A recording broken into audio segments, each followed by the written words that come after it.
Binge Audio présente. Attention, cet épisode comporte des récits et des descriptions qui peuvent être choquants.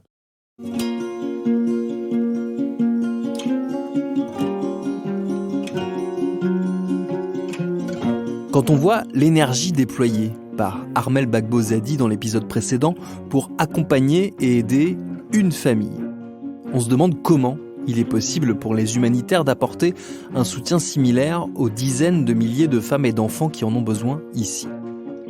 En fait, la réponse est claire. Ça n'est pas possible. Tout simplement parce que les acteurs de grande ampleur, de type MSF, sont très peu nombreux à Goma. Et ce manque de réponse de la part des grandes ONG, il pose de vraies questions sur l'avenir.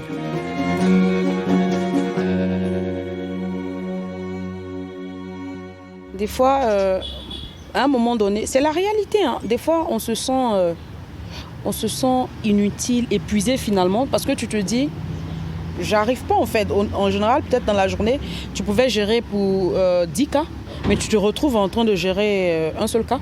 Et pourquoi ? Parce que, comme je dis, ça va tout tourne autour de cette absence de réponse des autres acteurs. Parce que moi, je me dis simplement, j'ai des cas comme ça à prendre en charge. Je fais mon billet de référence, j'appelle, je dis, je t'envoie tel truc. Et ça va vite, ça prend quelques minutes. Mais c'est tous les alentours, vu qu'il n'y a pas tous ces acteurs qui sont là, ça fait que ça demande beaucoup plus d'énergie. Il faut toujours réfléchir et c'est épuisant. Mais on essaie de s'accrocher aux petites victoires qu'on a. Ouais. Moi, si tu ne veux pas sombrer, tu es obligé de t'accrocher aux petites victoires. Sinon, ici, tu craques. Moi, je me rappelle, ça, c'est une anecdote. Quand je venais d'arriver, pratiquement toutes les semaines, je pleurais au moins une fois. Je pleurais. Après, je me suis assise. Je me suis dit, OK, je ne vais pas continuer à pleurer. Soit je démissionne, j'arrête ma mission, ou je décide de me contenter des petits succès que j'ai, qu'on a en équipe, en fait. Et donc, on est parti comme ça. On se dit, un cas à la fois. Et voilà. Mais je me dis, est-ce que c'est ce qu'on était censé faire ? Pourquoi tout le monde ne s'y met pas, tout le monde ne fait pas sa part en fait ? On ferait beaucoup plus en fait si tout le monde s'impliquait. Voilà. Et ça allait être moins de souffrance aussi pour le peu de personnes qui s'impliquent. Je pense qu'il y a des relais, on va dire, en tout cas dans une mesure, on va dire, assez faible. Audrey Landman, coordinatrice médicale des activités d'urgence de MSF à Goma.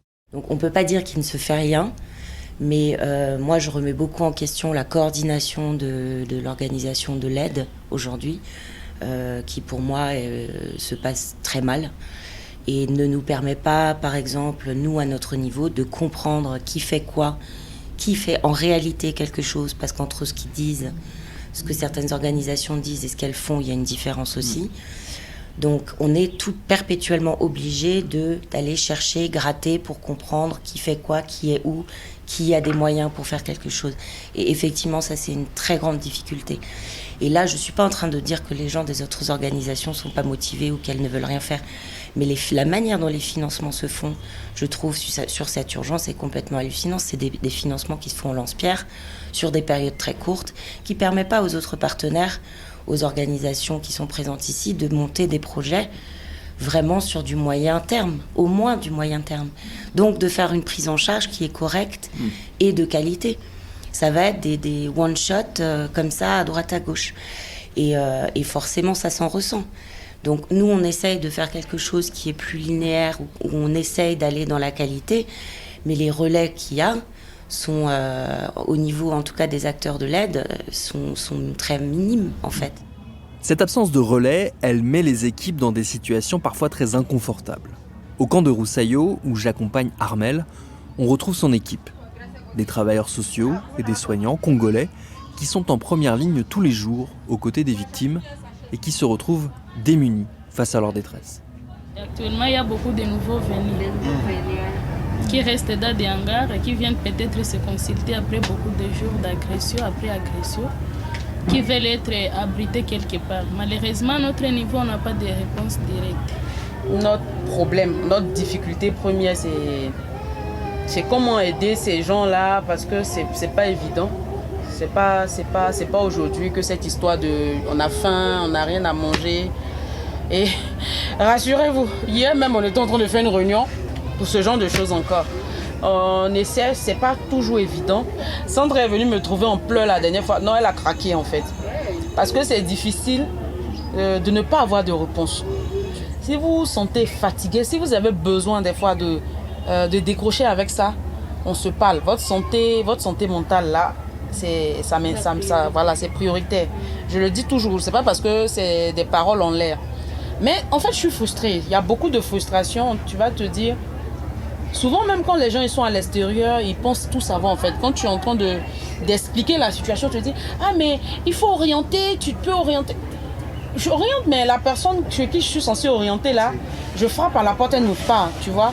Et c'est beaucoup frustrant. Donc moi, à un moment donné, j'ai arrêté. Ça même, c'est pour moi, même ma propre santé mentale. La manière, je vous dis, de prendre soin de vous. Moi, j'ai arrêté. Je fais ce que je peux, puis j'avance, tu vois. Si aujourd'hui, on me demande qu'est-ce qui était le plus dur, c'était ça. Je dirais carrément l'absence de réponse. Parce qu'il faut dire les choses telles qu'elles sont. Parce que nous, on n'est pas censé faire de la protection. C'est pas notre domaine d'expertise. Donc moi, comme je disais, j'ai fait l'apprenti travailleur social. Voilà, parce qu'il n'y a personne qui le fait. Il fallait faire quelque chose à un moment donné. Mais à part ça, tu arrives sur le papier, tout le monde est là. On voit tout le monde est présent sur le terrain. Tu vois les gens défiler. Tu te dis, ok, ces acteurs existent. Mais concrètement, quand tu as besoin, il n'y a rien. Il n'y a personne. Les portes sont fermées en fait. Il n'y a personne. Et au moins, il y a des initiatives locales, des associations locales qui font. Ben, ils n'ont pas grand moyen aussi. Donc, c'est ce qui est un peu compliqué. Donc, MSF, parce qu'à un moment donné, on n'en pouvait plus. Il fallait faire quelque chose. On ne va pas laisser les gens mourir comme ça. Donc, il fallait faire quelque chose. On a essayé de voir comment appuyer ces associations, ces initiatives locales-là.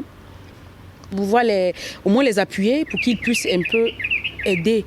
Puisque de l'autre côté, le temps que les autres plus grandes organisations se positionnent vraiment, que les choses soient claires. Parce que là, il n'y a rien.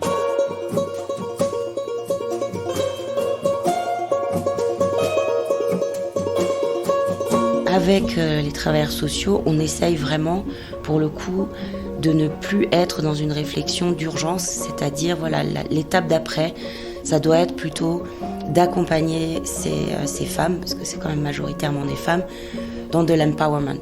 Audrey Landman, coordinatrice médicale des activités d'urgence de MSF à Goma. C'est-à-dire pouvoir les accompagner, faire une formation ou les lancer dans une activité génératrice de revenus qui fait qu'elles vont pouvoir assurer elles-mêmes l'entrée d'argent pour la famille, qu'elles vont du coup aussi risquer moins de se mettre en danger.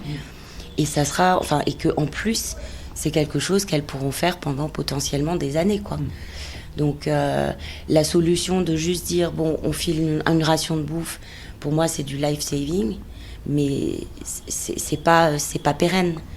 Et c'est pas là qu'on veut en rester. Et il y a des organisations à Goma qui sont des organisations qui sont bien installées, des organisations congolaises, qui travaillent avec les femmes, qui font des propositions de formation ou qui proposent des activités génératrices de revenus, qui sont complètement sorties de l'histoire des acteurs de l'aide d'urgence et qui sont suffisamment solides pour qu'on puisse travailler avec elles. Et aujourd'hui, on a envie de travailler, en tout cas de pousser pour travailler avec elles, quoi. Et on espère que ça va se faire. Parmi les partenaires locaux, il y a IFED, une association congolaise basée à Goma qui se bat pour le droit des femmes et qui aide à leur réinsertion, avec des moyens certes limités. Dans leur bureau, je rencontre Lydie Mwenge, la coordinatrice d'IFED, pour évoquer les projets qu'ils mettent en place pour aider ces femmes à s'en sortir. On a des activités génératrices de revenus, on a la formation professionnelle dans la menuiserie, nous avons la pâtisserie de production de pain, nous avons la transformation des produits agricoles parce que ce sont des activités qui vont les aider même dans leur zone de retour. C'est-à-dire, après la formation professionnelle, on les regroupe en coopérative de femmes entrepreneurs. Et là, la coopérative mobilise maintenant des clients et de clients viennent maintenant acheter leur production. Il y a des femmes, lorsqu'ils rentrent dans la communauté, dans les sites de déplacés, elles sont pointées du doigt, elle a été violée. Et là, ça demande aussi un grand travail nous, les humanitaires, de voir comment on va aussi sensibiliser la communauté et que la communauté d'abord lutte contre ces violences basées sur le genre et la communauté soit aussi en mesure de nous accompagner quand il y a la réinsertion ou bien l'intégration familiale de la personne qui a été victime. Vous savez, dans notre pays, il y a des milieux où on ne peut pas accéder suite à la sécurité. Et la population de là est souvent victime et personne ne leur parle des conséquences de ces violences. Mami Kaambukitsa est la coordinatrice de la Synergie des femmes pour les victimes des violences sexuelles, une organisation pionnière au Congo qui regroupe une trentaine d'associations et qui milite pour l'égalité des droits à l'échelle de toute la société. Donc, ça dépend d'un milieu à un autre. Là où nous avons accès, nous y allons nous-mêmes. Et là où on n'a pas accès, on développe des stratégies comme par exemple, au niveau de la synergie des femmes, on a un numéro vert. En cas de violence sexuelle, on nous alerte directement et on donne des orientations afin de sauver la victime. Heureusement que pour le moment, on a le développement de la technologie. On développe des textes qu'on peut partager en ligne dans des milieux où il y a l'accès à la connexion Internet. On peut mettre des affiches, des banderoles dans des églises, par exemple, parce qu'on a droit quand même au culte, malgré que la situation n'est pas bonne.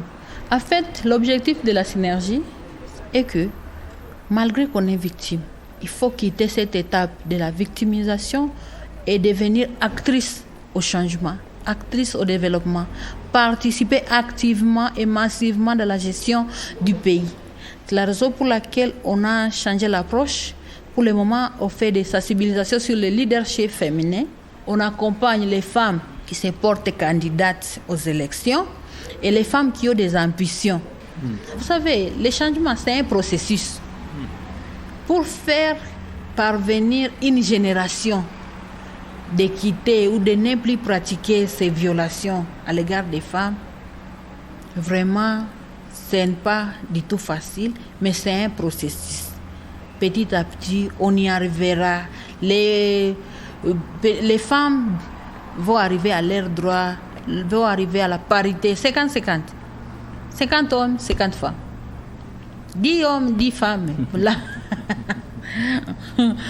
Vraiment. Si on regarde par exemple les gens de ma génération, je suis née en 1996, c'est que les gens de ma génération, tout ce qu'on a connu, c'est la guerre. Ruth Omar est journaliste et elle incarne ces nouvelles voix qui, au Congo, ont décidé de ne plus accepter le climat de violence entre les hommes et les femmes. Et surtout, de faire entendre que certes, le contexte de guerre est essentiel, mais qu'il n'est pas la seule raison de la persistance de ces violences. Si on regarde bien la société dans laquelle nous vivons, c'est une société qui porte des normes qui sont beaucoup plus patriarcales. Une société où, en fait, la femme n'est pas vraiment considérée en termes de ses droits et on reconnaît toujours l'homme comme étant les chefs. Alors, toutes ces normes sociétales, ces normes-là qui ont été culturelles, qui ont été préétablies bien avant, sont aussi quelque chose qui est en train de renforcer aussi l'ampleur dans les violences sexuelles. Oui. L'homme a toujours été considéré comme étant le chef, comme étant la tête, comme étant la personne de référence lorsqu'on regarde la structure d'une famille dans la communauté ou bien dans la société congolaise. Alors, de faire ça, parce que c'est ça, c'est qui a été même, ça a été établi dès la base, dès l'époque coloniale. Alors, c'est comme un héritage que nous avons reçu du colon. Alors, de faire ça, c'est vraiment tout un problème parce que ça a déjà pris des années. C'est vrai qu'il y a des efforts qui sont en train d'être mis en place par différentes femmes et aussi par les membres de la société congolaise, mais vraiment, ça prend du temps pour défaire ça. C'est comme un héritage que nous avons hérité de la période coloniale. Dans la nouvelle génération, les nouvelles générations, on en parle beaucoup plus. Pourquoi ? Parce que nous sommes nés, nous avons rencontré ces contextes, nous avons rencontré ces fléaux et ça nous a ramené à une certaine prise de conscience. Nous voulons que les choses changent. Nous n'avons pas connu autre chose que la guerre, nous n'avons pas connu autre chose que les violences, nous n'avons pas connu autre chose que les inégalités de genre. Alors, ça a réveillé notre conscience. Et là, cette génération et les nouvelles générations sont vraiment engagées à pouvoir voir les choses changer. Et aussi, une chose que j'aime beaucoup avec cette nouvelle génération, c'est qu'elle est prête à pouvoir poser des actions pour les futures générations, afin que lorsque ceux qui viendront après cette génération-là se retrouvent dans un monde où il n'y a pas d'inégalité, dans un monde où il n'y a pas de guerre, dans un monde où il n'y a pas toute forme de violence. Moi, la dernière fois, il y a un truc qui m'a choquée. En fait, j'étais avec les équipes, genre, et un jour, on était dans la réunion, on discutait comme ça. Et on parlait des agressions, tout ça. Et je me suis rendu compte que toutes les consultantes filles avaient déjà subi des violences. Ouais. Armelle Bagbo-Zadi. Viol, attouchement, harcèlement. En fait, et j'étais dépassée, quoi. Je me suis dit, mais attends, il n'y a pas une seule là qui n'a pas vécu quelque chose de similaire. Ouais. Donc elles savent en fait ce que c'est. D'autres c'est par un partenaire, d'autres par un inconnu, d'autres c'est dans le cadre familial. Il y a une, bon là c'est quelqu'un non identifié, un agresseur comme ça. Je me suis dit, mais comment ce jour-là, je pense que c'est ce jour-là j'ai pris conscience que c'était quand même dangereux d'être femme ici. En RDC, précisément dans le Nord Kivu. Parce qu'elles ne sont pas toutes de Goma, il y a d'autres qui viennent d'autres coins. Mais je me dis, comment ça se fait? On est 10 personnes assises, 12 personnes, on essaie de chiller, rigoler, des filles. Et dans la discussion, comme on est tranquille, on rit, tout le monde, tu te rends compte que toutes celles qui sont autour de toi, environ 30% ont déjà été violées. Pratiquement 90% ont déjà été victimes d'un partenaire, tout et tout. Je me dis, mais c'est la folie, quoi. Je pense que c'est ce jour-là que j'ai réalisé dans quoi j'étais en fait.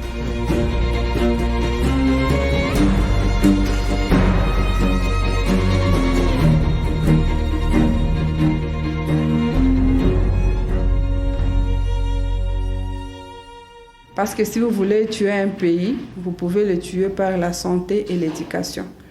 Aujourd'hui, il y a beaucoup de jeunes filles, des enfants qui n'étudient plus. Là, déjà, on a tué l'éducation. Lydie Mwengue de l'association IFED. Vous comprenez que oui, il peut y avoir la fin de la guerre, mais il y a vraiment des conséquences après cette période de conflit. Il y aura vraiment des conséquences que nous sommes en train de déplorer. C'est là où nous appelons vraiment la communauté internationale, le partenaire, de voir comment on peut se mettre à un seul homme, de lutter contre ces abus sexuels, même de voir comment on peut réduire ces conséquences. Les femmes ont pris conscience de l'ampleur des violences sexuelles et des violences basées sur le genre en général. Ruth Omar, journaliste. Et elles se sont rendues compte que la plupart des fois, elles sont les premières victimes. Et aussi, il y a ce mouvement des femmes, de ces organisations féminines qui sont en train de s'élever à pouvoir mettre fin à ces fléaux. C'est d'abord un avantage, mais aussi nous sommes en train de remarquer une implication des hommes, ce qui n'était pas bien au départ. Les hommes commencent à s'impliquer. Pourquoi? Parce qu'ils se rendent compte aussi que dans les violences basées sur le genre en général, quelque part, eux aussi, ils sont des victimes. Alors, ils sont en train de s'impliquer pour qu'on puisse au moins avoir un monde où il n'y a pas de violences basées sur le genre, mais aussi ils se rendent compte aussi de leurs responsabilités. Eux qui étaient considérés par les normes sociétales comme étant les chefs, comme étant les personnes références dans chaque famille de la société congolaise, mais ils se rendent compte aussi qu'il y a un apport que la femme congolaise est en train d'apporter dans la société qu'ils ne peuvent pas nier. Alors c'est la raison pour laquelle ils sont en train de s'associer aux femmes et collaborer avec les femmes afin qu'ensemble on puisse mettre fin à ce fléau qui est la violence en général. Personnellement, je suis optimiste. C'est vrai que ça va prendre du temps, oui, ça va prendre du temps, tout changement prend du temps, mais je suis optimiste, je me dis que au moins les générations futures quand même auront à vivre dans un monde où il n'y a pas d'inégalité, dans un monde où il n'y a pas de violence, il n'y a pas de conflits, dans un pays, la RDC, où il n'y a pas de guerre. Donc, je suis très optimiste et je me dis qu'il arrivera un temps où les choses vont changer.